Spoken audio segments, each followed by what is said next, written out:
Emitimos 24 horas del misterio, 365 días al año para todo el mundo. Esto es Edenex, la radio del misterio. Síguenos desde www.edenex.es. La dirección de Tertulias de lo Desconocido no se hace responsable de las opiniones expresadas por sus invitados.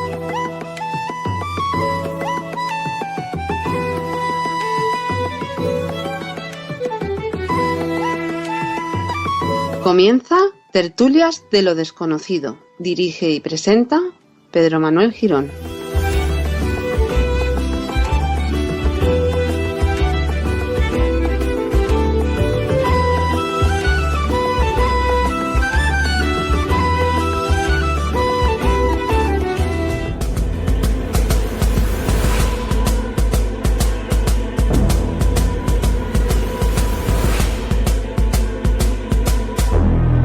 En el mundo de los servicios de inteligencia, la lealtad se mueve siempre en terrenos inciertos. Fernando Rueda no es solo un escritor de espionaje. Es alguien que lleva más de 30 años investigando lo que ocurre donde no llegan los focos. Tras décadas investigando los secretos del poder, nuestro invitado traslada toda su experiencia a una novela de espionaje de alto voltaje, llamada a convertirse en una referencia del género. Es considerado el máximo experto en servicios secretos en España. Lleva décadas investigando el CNI, el CSID y operaciones encubiertas.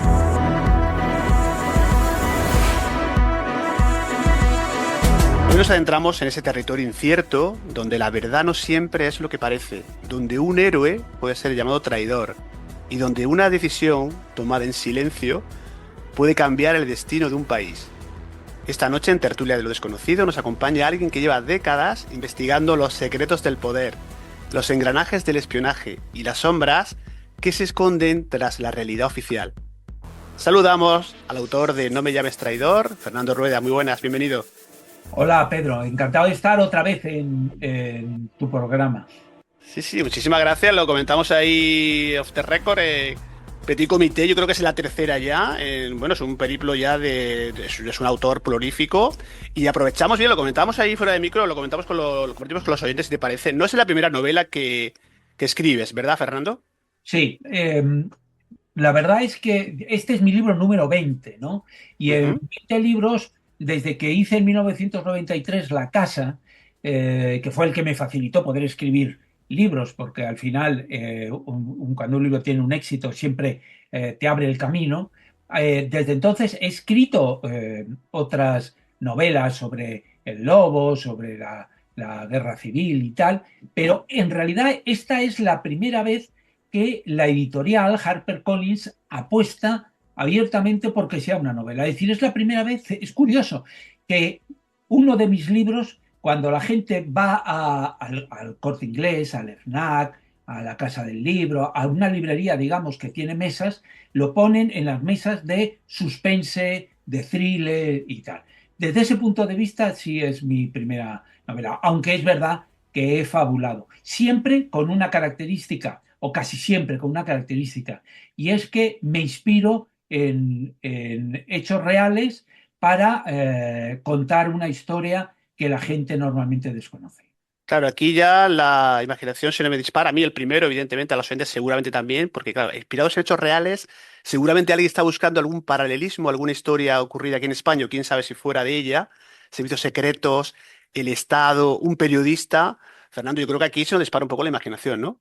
Sí, yo rápidamente la freno si hace falta. No, verás, esta es una historia que ocurrió y que yo viví desde el punto de vista periodístico en el año 2007, ¿no? Es una detención que se produce en Puerto de la Cruz, en Tenerife, de un exagente del servicio secreto al cual se le acusa de haber trabajado para el servicio secreto ruso. Es decir, al mismo tiempo era agente doble, espía español y espía para los rusos. Es una historia que a mí me llamó mucho la atención, pero básicamente lo que me hace contar esta historia, inspirarme en esta historia, es que Roberto Flores, mi Beto Romero en la novela, eh, es condenado, eh, eh, pero hasta el día de hoy él sigue diciendo que nunca entregó documentos al servicio secreto de Putin y que nunca cobró de ellos. Entonces a mí me llamó la atención y dije, oye, ¿y qué pasaría si realmente tuviera razón y fuera inocente? Y si hubiera habido una conspiración en su contra, si hubieran pasado cosas extrañas, yo qué sé, ¿no? Si alguien manipuló Ujú. la realidad, ¿no? ¿Qué habría pasado? Bueno, pues este es el punto de partida de esta novela. Y decíamos sobre ese periodista, ¿no? En la novela que aparece, pues mucha gente a lo mejor lo identifica con Fernando Rueda. ¿Qué tienes que decir? Quién sabe, ¿no? Lo dejamos ahí, bueno, que la gente se tome cada uno que piense lo que quiera, ¿no? Bueno, te voy a contar algo. Y algo que sin hacer spoiler, que si no mis editores me matan, sí te puedo decir que hay un personaje dentro de la novela que se llama Fernando Rueda y que es periodista.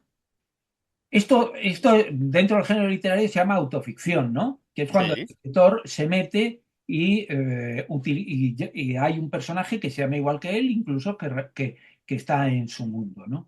Y esto ocurre porque yo cuando hago un libro como este, yo primero hago una investigación. Mi investigación es más profunda que la investigación que se hace normalmente. Es decir, yo hago periodismo de investigación, yo busco, recreo la historia y después me pongo a escribirle. Pero aquí llega un momento en que yo tenía una cierta duda sobre un episodio muy desagradable para el protagonista, para Beto Romero. Y entonces seguí investigando y entonces había escrito más de 100 páginas de la novela y me encontré con que uno de mis libros escrito 20 años antes había sido determinante y había perjudicado su contenido al protagonista de mi novela, ¿no? Entonces yo me planteé, claro, yo de esto lo desconocía, ¿eh? Es decir, en 20 años no había sabido nada, ¿no? Y entonces yo me pregunté, para ser honesto, me pregunté y me respondí, para ser honesto, yo debo identificarme y y debe quedar claro que el culpable, el responsable de esto, fui yo. Por eso, Fernando Rueda aparece en la novela. Ujú. Qué interesante. Mucha gente está, bueno, en tema de espionaje real versus ficción. Dice, una pregunta que nos hace llegar un oyente, sabiendo que es conocido, que es amigo, sabiendo que te iba a entrevistar. Fernando, ¿la realidad del espionaje es más sucia o más aburrida que la ficción? Verás, el otro día en la presentación del libro en Madrid, Julia Navarro, que es mi escritora favorita, tuve una suerte enorme, hablaba de que yo estaba más cerca de John le Carré y de Graham Greene que por ejemplo, de otros autores, ¿no? Más tipo James Bond, ¿no? Y ella lo decía porque decía que yo buscaba la parte humana de los personajes, que me recreaba en la condición humana, ¿no? Y es verdad, ¿no? Es decir, yo creo que si los personajes tienen alma, la gente va a entender mejor eh, cuáles son sus motivaciones, ¿no? Y la gente va a entender mejor por qué hace cada una de las cosas. A veces el mundo, a veces no, con cierta frecuencia, el mundo del espionaje es un mundo como tú lo has definido, es un mundo sucio, es un mundo que se mueve necesariamente en unas alcantarillas en las cuales pasan las cosas más deleznables que pueda haber, donde tienen lugar las conspiraciones más inimaginables de toda esta situación. Yo pretendo, con libros como No me llames traidor, que la realidad y la ficción se unan y que aquello que la gente lee, aquello que le transporta a un cierto mundo, sea lo más parecido a la realidad. James Bond ficción y todos lo sabemos, a mí me encantan, por cierto, pero es verdad que yo prefiero intentar reflejar ese mundo. Es un mundo sucio, es un mundo en el cual no sabes a veces distinguir entre, sí distingues lo que es la lealtad y la traición, pero a veces los personajes se mueven en la lealtad y 5 páginas más allá están en la traición. Y es que esta es realmente la vida del espionaje como yo lo veo. El factor humano que a veces pasamos por alto, ¿no? De los espías, que tú pues has conocido también algunos de ellos, ¿no? Y mucha gente se lo pregunta, ¿qué pasa psicológicamente a alguien, ¿no? Que vive tantos años, Fernando, siendo otra persona, siendo espía, ¿no? Y claro, también la gente se pregunta si podrían volver a una vida normal después de haber vivido tantos años con mentiras constantes, ¿no? Sí, esto es uno de los grandes interrogantes que hay en el mundo del espionaje. Eh, Verás, Beto Romero, el protagonista de mi historia, es un agente UMINT, es un agente que hace el espionaje del hombre contra el hombre, el de toda la vida, ¿no? Ese que se mete en un ambiente complicado de terrorismo, de narcotráfico, de corrupción, y se hace pasar por uno de ellos. Esta es la única forma de obtener determinadas informaciones. No las puedes obtener desde fuera, tienes que entrar dentro y ser uno de ellos. Esto trastoca.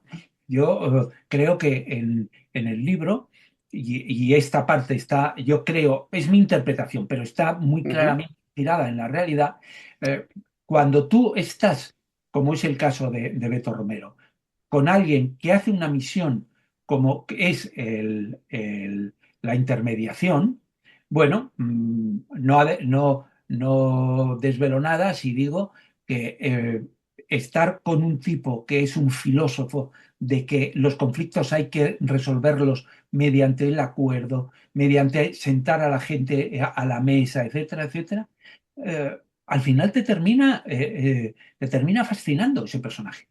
Es un Ujú. personaje muy profundo, es un personaje que encanta. Entonces, a mí no me extrañaría que estando ahí tú realmente cambies de opinión.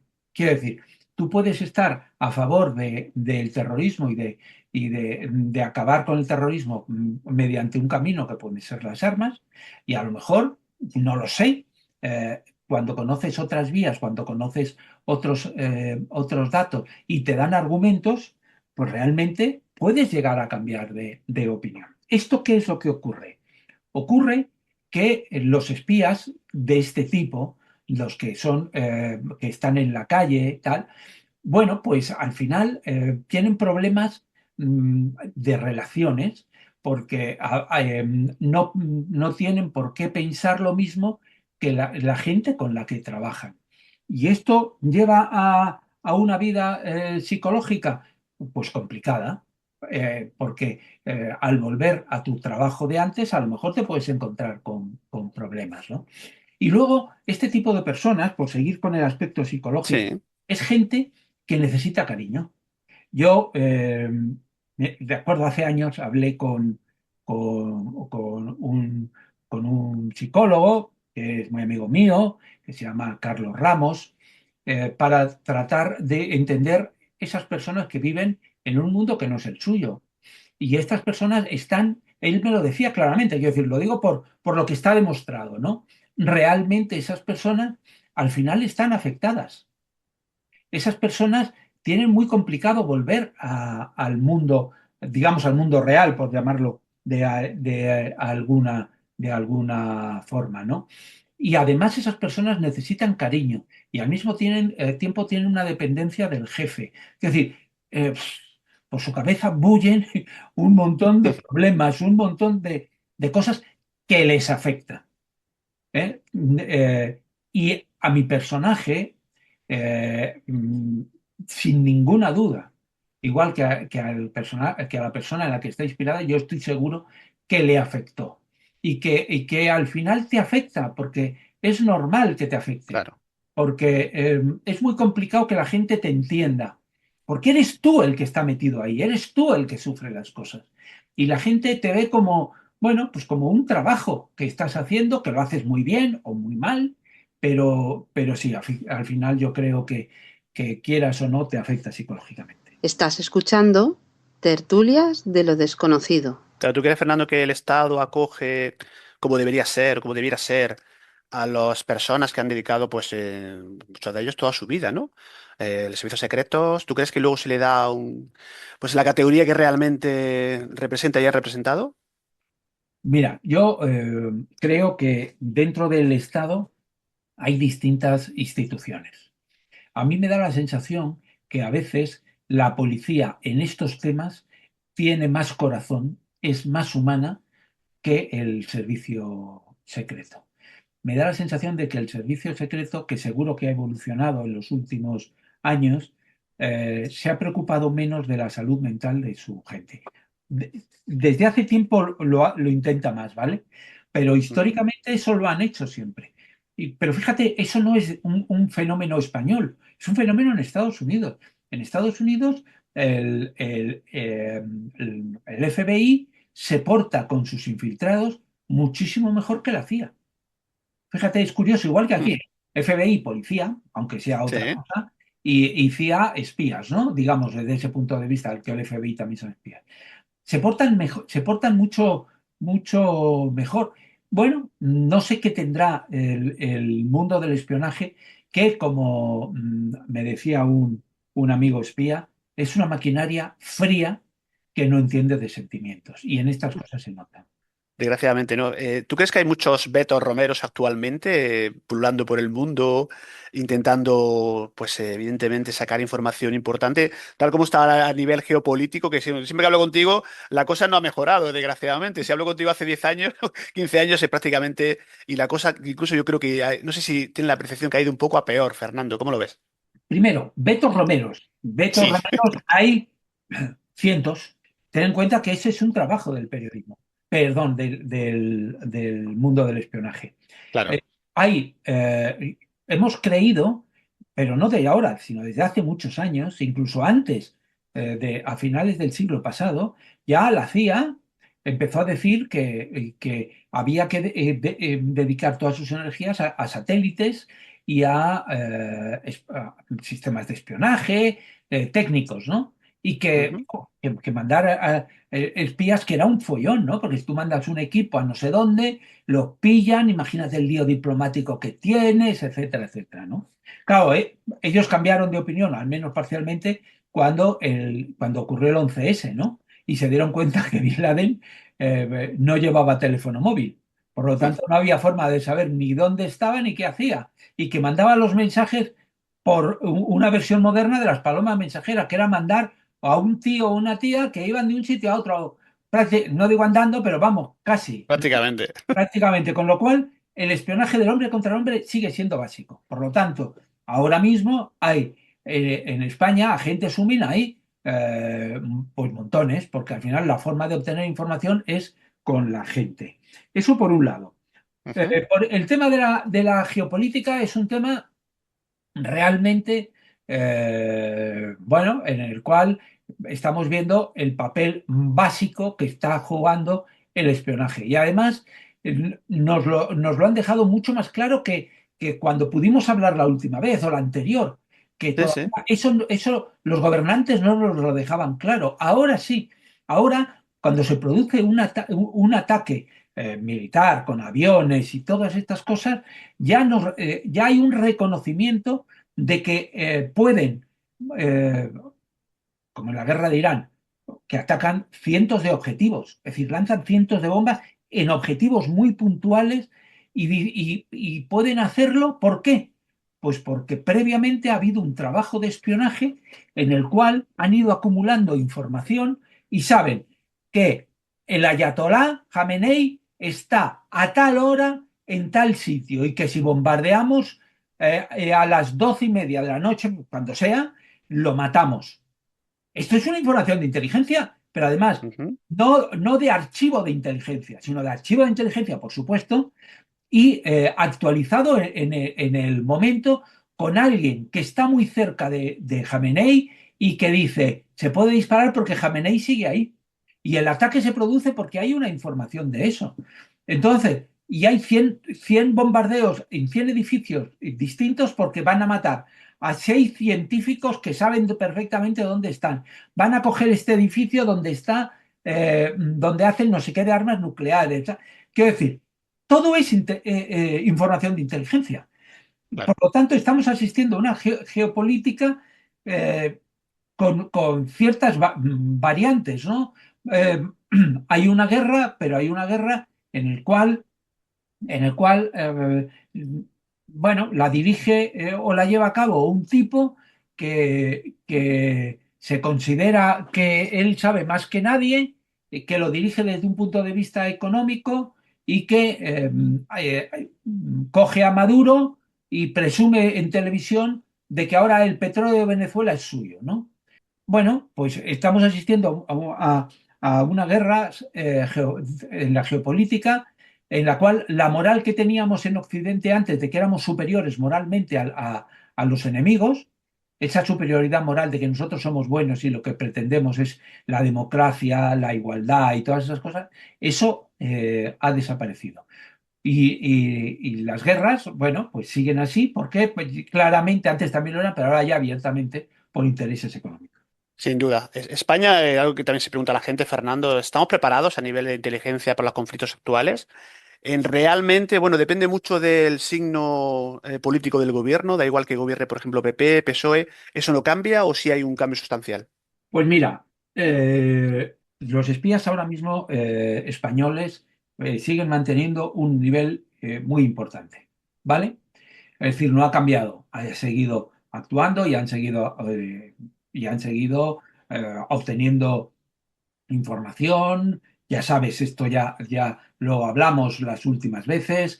El Servicio Secreto Español es bueno, el Servicio Secreto Español tiene muy buenos agentes, tiene una tecnología estupenda.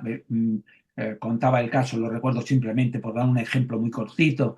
Se acabó con ETA en el último momento porque tecnológicamente el Servicio Secreto español tenía un espionaje masivo en el sur de Francia y entró en los ordenadores y los iba cazando rápidamente gracias a ese espionaje masivo, que es tecnología, ¿vale? Eso estamos muy bien. ¿Cuál es ahora mismo, cuál es la variación, ¿no? La variación es que si tú quieres tener información de todo tipo y con todos los enemigos, tú necesitas estar en clubs de intercambio de información. Por lo tanto, con la guerra, cuando se produjeron los atentados yihadistas, tanto el 11S, tanto el de Madrid como los de Londres, tal, todos estos atentados, se hicieron clubs de intercambio de información. Entonces, era la información que tú tenías y la información que te intercambiaban los otros, ¿vale? Por lo tanto, venía un atentado desde Francia, una previsión de atentado con unos, como ocurrió con un grupo terrorista que iban a atentar en Barcelona, pero les estaban siguiendo de Francia y entonces te los pasan aquí para que tú los controles, ¿no? Ese intercambio de información es básico. Ahora mismo yo tengo la sensación de que ese intercambio de información en lo que respecta a España, no, a ver si lo digo clara, con matices, no es tan bueno como antes como hace un año. Ujú. No es tan bueno. No es tan bueno porque, por ejemplarizarlo, eh, teníamos un muy buen intercambio de información con la CIA, teníamos muy buen intercambio de información con Israel, seguimos intercambiando información, pero ya no nos dan tanta información como nos daban antes. Por lo tanto, para nosotros estar preparados para un conflicto, tenemos que tener la información que nosotros generamos y la que intercambiamos con otros países. Es verdad que en Europa seguimos básicamente con esos intercambios y eso está muy bien. Pero hemos perdido un poco de información estratégica. Y luego me preguntabas, ¿es lo mismo con un gobierno del PP que con un gobierno del PSOE? La maquinaria del espionaje es una maquinaria que funciona al margen de los jefes. Esto es algo que te dicen todos. Es decir, hay un cambio del CNI dentro imagínate que hay unas elecciones, cambia el gobierno, llega otro gobierno y obviamente eso genera un cambio de la dirección, un nuevo director o directora, un nuevo secretario general, equipo. La maquinaria sigue funcionando igual. Las operaciones siguen en marcha, no dependen de quién está. Ahora bien, en ese momento todo sigue igual. Cuando llega al final de año, hay una directiva de inteligencia secreta que da el nuevo gobierno. En esa directiva hay un orden, por decirlo así. Esto es simplificado mucho, ¿no? Un Sí. orden de cuáles son las preferencias, las prioridades del gobierno. Y la prioridad del gobierno puede ser, uno, terrorismo yihadista. Dos, información sobre lo que hace Donald Trump. Tres, Gibraltar. Cuatro, Marruecos. Cinco, ¿sabes? Sí, Entonces, sí. cuando reciben esta directiva, el servicio secreto se amolda. Eh, Esto ocurrió con el 11M. De repente había hecho unos pequeños cambios y de repente pasó a ser prioridad el terrorismo yihadista y entonces el CNI tuvo que cambiar y reestructurarse por dentro. Todas las operaciones seguían en marcha, pero empezaron a cambiar. Y la división de terrorismo yihadista, que imagínate que tenía 15 tipos y tipas, pues pasó a tener 200. Mm. Con lo cual hay una reestructuración de todo ese tipo de cosas. ¿Por qué? Porque la orden del gobierno ha sido distinta. Eso es lo que cambia. Pero básicamente ya te digo que el servicio secreto sigue funcionando igual. Lo que pasa, incluso almacenando información. Lo que pasa es que almacenan información que, bueno, que a lo mejor el gobierno no considera necesario, pero ellos por si acaso la guardan. O sea que hay un cierto libre albedrío, ¿no? Dentro del espionaje español, aunque hay una directiva, si hay unas directrices lógicas del gobierno, como dices, a final de año esa reunión que dicen, pues hay que incidir sobre esto, pero si hay un poco de también de libertad para cosas importantes que ellos consideran que es crucial, ¿no? Para la seguridad nacional. Claro, porque al final ahí ellos no, imagínate bueno, pues lo que estaba pasando, ¿no? Ujú. Había un tema de ETA que se acaba, ETA, ¿no? El servicio secreto no está para perseguir, para detener etarras. Para eso está la policía, la Guardia Civil, la Chancha, ¿no? Que son misiones policiales, que es, vamos a detener a este que ha cometido un atentado y lo vamos a llevar al juez. Vamos a hacer todo absolutamente legal para que el juez lo meta en la cárcel. Eso, de una forma muy vulgar, eso es lo que Sí. hace la policía. El CNI no. El CNI lo que hace es, ha acabado ETA, nosotros ahora vamos a investigar qué es lo que hacen. ¿Realmente han acabado? ¿Realmente hay un movimiento independentista? Porque la independencia está, digamos, contra la Constitución. Entonces ese tema yo, CNI, tengo que investigarlo. Oye, te puedes decir que no están cometiendo delitos, vale, pero es que yo no soy la policía, yo soy el CNI y yo investigo y estoy al tanto por si ellos cometen algún delito, por si hacen algo que no es, por si generan cosas con la independencia. Es decir, ellos hacen ese trabajo. ¿Qué pasa? Que ese trabajo con el actual gobierno ha disminuido hasta casi no existir. Igual que en el tema de la independencia de Cataluña. Ellos tenían unos despliegues y este gobierno les dijo, se acabó, Mm. fuera, eso ya no pasa. Yo que creo que si el día que venga el PP, sin ninguna duda va a potenciar eso. Porque esa es una misión típica de la seguridad del Estado. Es una Claro. misión típica de hacerlo. Que a lo mejor nunca pasa nada. Vale, no, no pasa nada. Pero nosotros estamos ahí por si acaso. Fíjate, estaba viendo que tu libro salió el 11 de marzo. No sé si es casualidad o casualidad, Fernando. No sé si tiene alguna intención, porque es una fecha pues trágica en España, ese 11 de marzo. No sé si no estaba previsto, ha surgido así el destino, los astros. Pues mira, yo creo que uno de mis editores, Sí.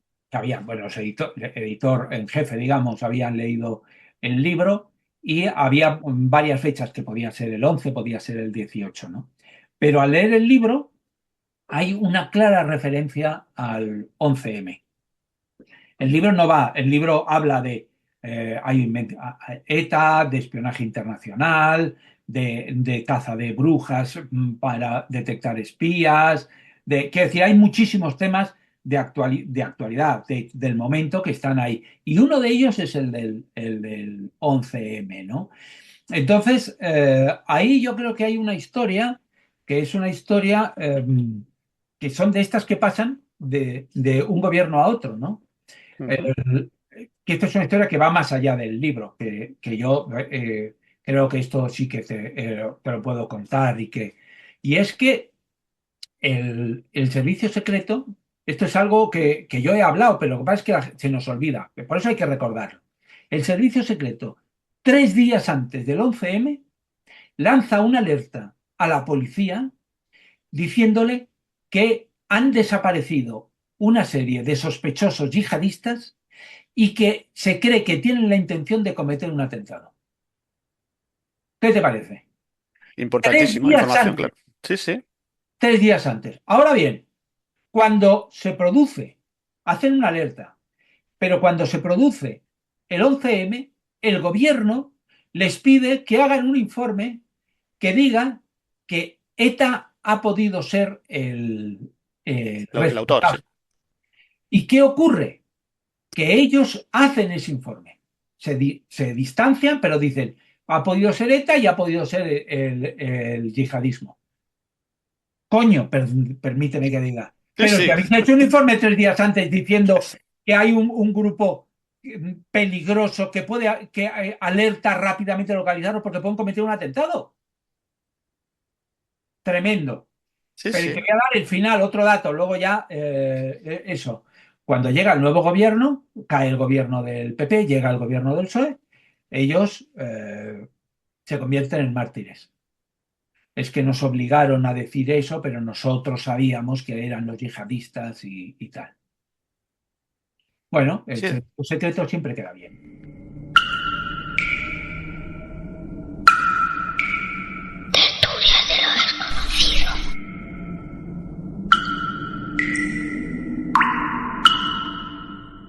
El control de la información siempre que es tan importante, ¿no? Que hoy en día yo creo que también ¿Tú crees que lo que asistimos en redes sociales a veces hay mano del CNI o de determinadas informaciones que son interesadas? ¿Tú crees que ahí tiene algo que ver la casa?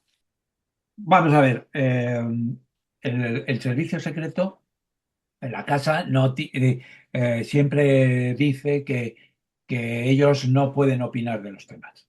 Ellos no dicen nada. Ellos tú les preguntas y no dicen nada, ¿no? Bueno, ahora están presumiendo de que están apoyando a películas y a series. Fíjate que curioso, ¿eh? Eh, y además presumiendo ellos, ¿eh? De eso. Pero al final la casa tiene una cierta tendencia a no reconocer algo que hace el Servicio Secreto Español y todos los servicios secretos, que es tratar de influir en la opinión para conseguir lo que ellos llaman los beneficios del Estado. Y te voy a contar un caso concreto. Ujú. Cuando estaba todo el tema de la independencia de Cataluña, que no hace tanto de eso, contrataron a un experto en redes sociales para que interviniera en las redes sociales en Cataluña para defender la unión de Cataluña con España y todo ese tipo de ideas, porque se habían dado cuenta que las redes sociales estaban tomadas por los independentistas y que no había voces que daban la otra opinión. Y entonces contrataron a un tipo y le pagaron con fondos reservados, porque no se podía reconocer eh, que, eh, que estaban trabajando y que estaban haciendo ese tipo de acciones. Pero vamos, esto es una demostración de que lo hacen, pero lo hacen habitualmente, sí. Bueno, es la impresión que causa muchas veces informaciones que son muy interesadas, ¿no? Y bueno, lo que ya llevamos unos años y bueno, pues miramos un poco más allá de esa realidad que nos quieren a veces, que nos disfrazan, que nos quieren inducir de una forma o de otra a la población, ¿no, Fernando? Entramos en la recta final, porque evidentemente daría para con Fernando Rueda hablar horas y horas, pero lo hemos pillado una semana especialmente con compromisos. Estamos en la semana bueno, del día del libro próximamente, él con presentación también, presentaciones y muchísimos eventos. Pregunta final antes de que te deje un poco que nos cuentes a los oyentes qué van a encontrar en tu libro, Fernando. Con todo lo que tú sabes, tu experiencia, la mayor amenaza que hoy ¿Que en España viene de fuera o ya la tenemos dentro?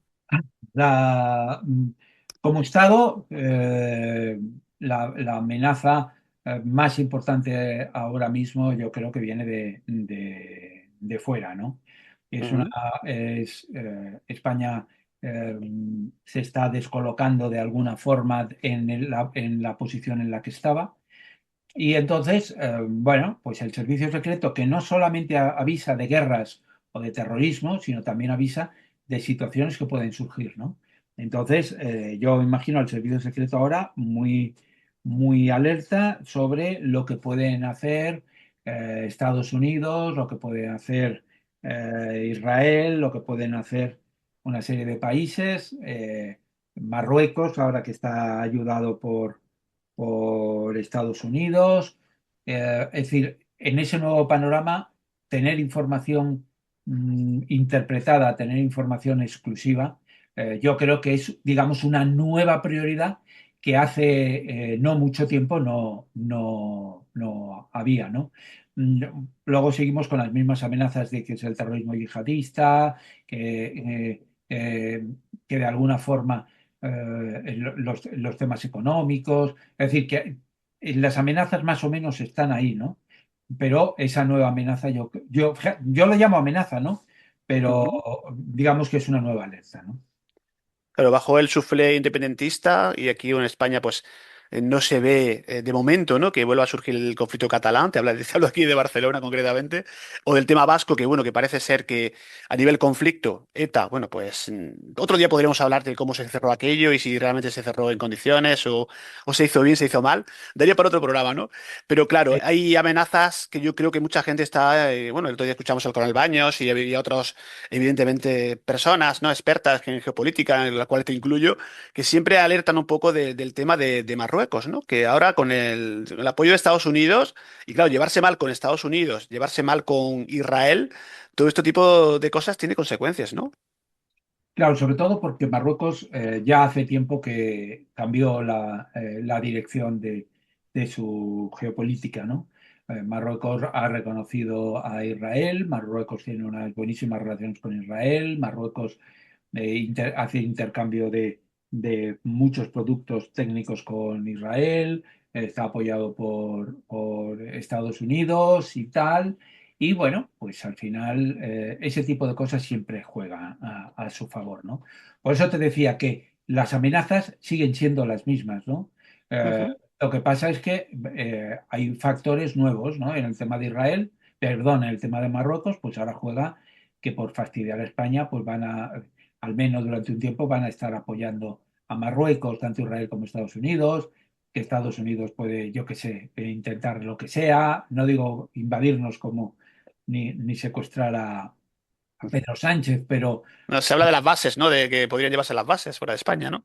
sí, bueno, ya sabes que eso, España al final es un socio que lo pueden hacer porque como Trump está un poco también, tiene un cierto, iba a decir desequilibrio, ¿no? Tiene un cierto, no sé cómo llamarlo, pero España sigue siendo un pueblo occidental y a medio plazo mucho más de fiar que Marruecos. A los oyentes de Tertulia de lo Desconocido, ¿qué van a encontrar en tu libro, tu reciente publicación, No me llames traidor?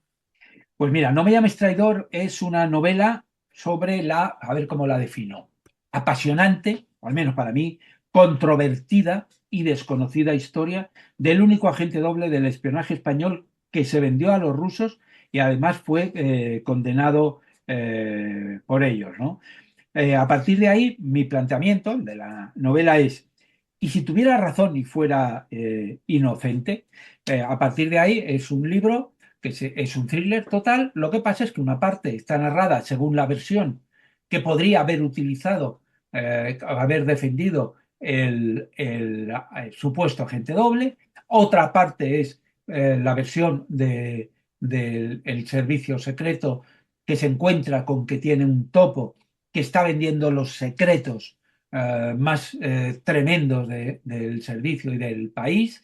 Y luego una tercera versión que es la del periodista que ve las trampas, las mentirijillas la versión del agente doble, las trampas y las mentirijillas del servicio secreto, y trata de acercar y dar el tema y dar su versión sobre, sobre un suceso que marcó sin ninguna duda la historia del servicio secreto español y que es una historia humana de gente que sufre, de gente que se considera traicionada o que se considera que un espía que pagó el precio más alto, que es estar en la cárcel. Dicen que es una historia vibrante, hipnótica, y yo espero que eso sea lo que le parezca a la gente que la lea. Sin duda. ¿Y cómo te ves, Fernando? Próximas publicaciones. Seguro estás trabajando en algo que te conocemos, seguro que alguna cosa tienes. ¿Vas a seguir la senda del thriller, novela, o vuelves a la investigación? ¿Algún tema en concreto? ¿Alguna cosa nos puedes desvelar? Si se puede. Sí, se puede. Pues mira, no, pero no porque no lo pueda desvelar, sino porque estoy trabajando te lo reconozco, en 3 líneas distintas, ¿no? Y entonces estoy en ese momento en el cual tengo que ponerme a escribir ya, porque los plazos, ya sabes que en Sí. esto juegan y tal, y a mí los plazos me motivan. Hay quien le perjudica y esto, pero a mí me motivan los A ti plazos. te ponen los plazos, Me seguro. ponen. Yo una vez, pero para eso necesito tener clara la idea. Y ahora mismo Claro, no, y ahora mismo no. En cualquier caso, yo siempre escribo de historias que me apasionan. Si no consigo que me apasionen, no las hago. Porque me paso un año, son muchas horas escribiendo en soledad, y entonces lo que quiero es contar una historia que a la gente le guste, porque yo escribo para la gente y yo no escribo para mí. Pero cuando yo estoy escribiendo, yo tengo que disfrutar, yo tengo que sentir, yo tengo que emocionarme, yo tengo que llorar, yo tengo que reír. Pero yo lo que quiero es que la gente la lea y que me lean y que claro. compartan eso que yo he visto y que creo que es una historia apasionante. Tú eres apasionado de por sí, ya te conocemos. Bueno, pues nuestro John Le Carré Rosaventero te acabo de bautizar, así que esperemos que sigas con esa energía muchos años. Y fíjate que hoy en Tertulia de los Conocidos hemos mirado, aunque sea por un instante solamente, Fernando, detrás de ese telón donde se mueven los hilos que no vemos, que son invisibles. Y tú siempre nos muestras algunos, hasta donde puedo leer, como siempre se dice. Y es siempre un placer, ya lo sabes. Muchísimas gracias. Un abrazo, Pedro, y hasta la próxima. Esperemos que no pasen muchos años y bueno, que sigan los conflictos, pero por lo menos lo podamos contar, ¿no? Claro que sí, seguro que sí. Allí estaré contigo. Un abrazo, amigo. Fuerte, chao. Fuerza y honor. Fuerza y honor. Por hoy nos despedimos, próximamente nuevas aventuras nos esperan en Tertulias de lo Desconocido. Desde 2015 compartiendo misterios con vosotros. Gracias a todos por vuestra fidelidad. Tertulias de lo Desconocido, una idea original de Pedro Manuel Girón.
Bye.